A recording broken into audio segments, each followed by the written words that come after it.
Well, I'm here in South Shields today where the MP Emma Llewellyn-Buck is absolutely furious. In particular, she's angered by the event that was held the night before our Queen buried her husband, Prince Philip. She said that emotive picture really struck a chord with her constituents. But I think right across the North East there is an anger and a disappointment and almost a feeling of helplessness at the sort of do as I say and not as I do attitude, or at least perceived attitude, of the current government. And when you talk about these traditional red wall seats, if you think about Hartlepool, that had been a Labour stronghold since 1974. When Jill Mortimer took that seat, there was a 30-foot inflatable of Boris Johnson, if you can picture that, in Hartlepool, because people were so optimistic about the government. So there has been a sense of huge letdown.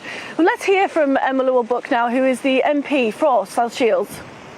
Yeah, if there's one thing that unites us across this country, no matter where you're from, no matter what class you are, it's love for our Queen. For a lot of people, that was the final straw. Parties in number 10, the night before the Duke's funeral, has been absolutely the final straw. And I'm lost for words, like a lot of people are. We've never had such a charlatan as Prime Minister before.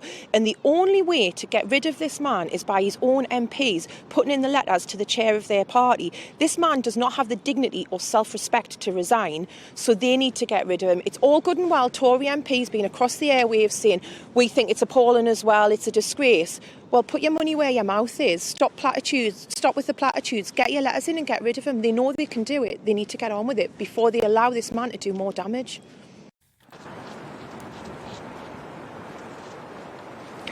Well, what Emma said there was very emotive. She's very passionate about this, but we've also heard from Tory MPs in the North East of England about their disappointment.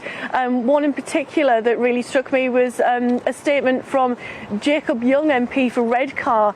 Here's his statement. My granddad died without us on the 16th of April 2020.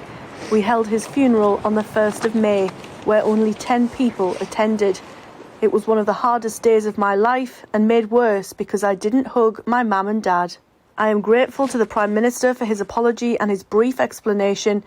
The inquiry should now be allowed to do its work and establish the full facts of what happened. We must never let our loved ones die alone again. People in my region and people right across the UK have made huge sacrifices. We've attended funerals on Zoom. Women have gone through miscarriages alone. It's been incredibly difficult not to hold our family members. I think that right across the region there is a sense of anger, but I think from what I've heard from people here, this is going to be incredibly difficult, if not impossible, for our Prime Minister Boris Johnson to recover from.